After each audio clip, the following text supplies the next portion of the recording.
Wait, can we really make this fan at home using just a battery and motor? All you need is cell holder, propeller, motor, switch, wires.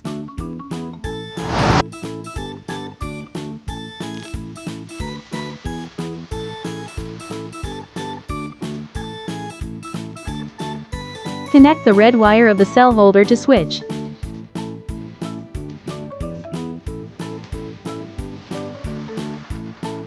Now connect one end of the switch to red wire.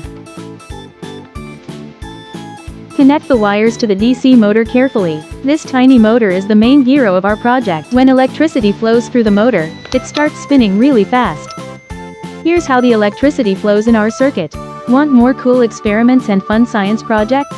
Hit that subscribe button and join smart and tiny thinkers. Now final step. Attach propeller to motor.